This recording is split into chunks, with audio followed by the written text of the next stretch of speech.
I remember the judge's voice breaking the silence. "Do you have anything to add?" Until then, I hadn't spoken a word. My wife sat across from me, her new man behind her, smirking as if he already owned my house, my children, and the life I had built. She looked polished, rehearsed. I looked like a ghost back from war, silent, unreadable. I slid a single paper across the desk. The judge adjusted his glasses, read the header, and froze. His gavel never struck. Instead, he barked, "No one moves, close the doors." The courtroom air shifted. Her lawyer dropped his pen, then his entire folder. My wife's face drained of color. And for the first time in months, I allowed myself to breathe. We met young. She was sunlight in a world I only saw in shadows. I wore the uniform, she wore promises. We built a house on faith and children on love, or so I thought. The first deployment was hard. The second nearly broke me.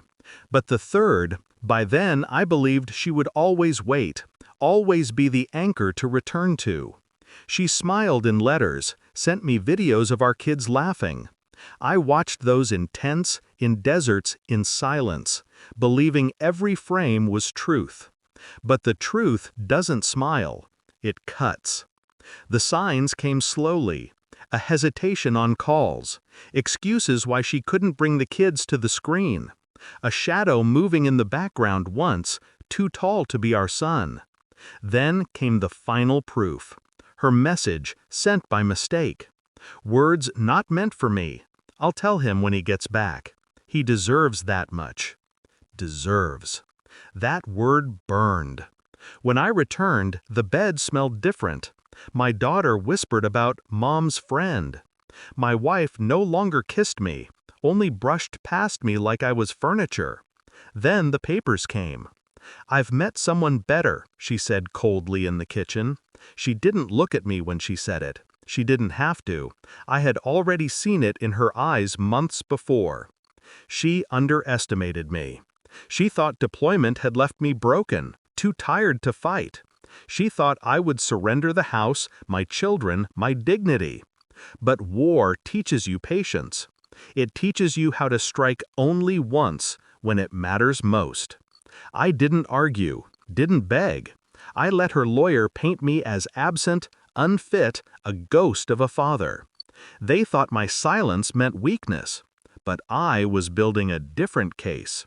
You see, the man she had chosen wasn't just anyone.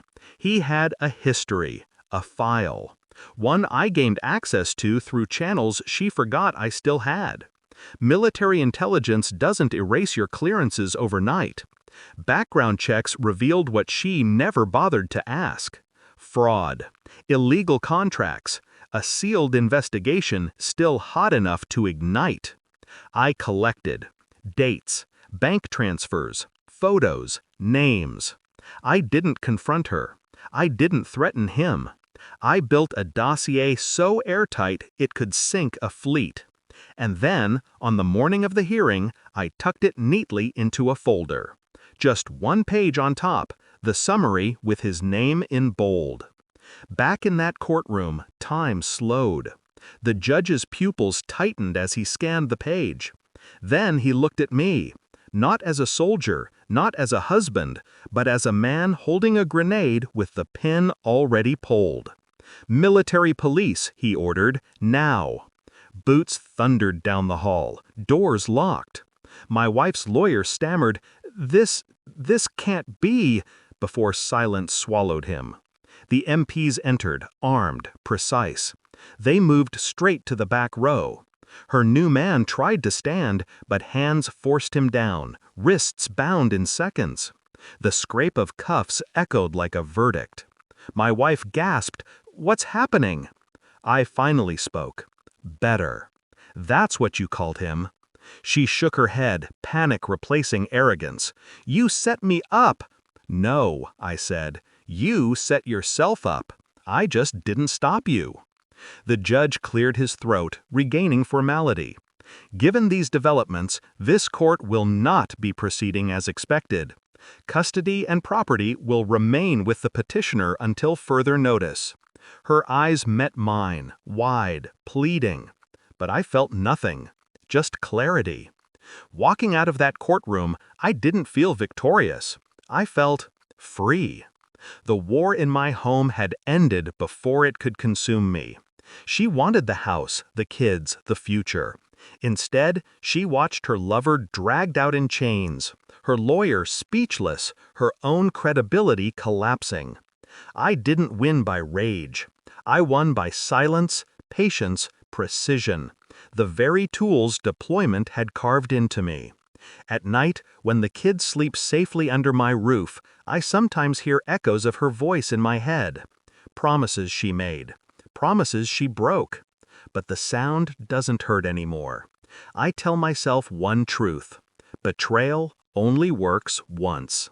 After that, you become untouchable, and I am untouchable now.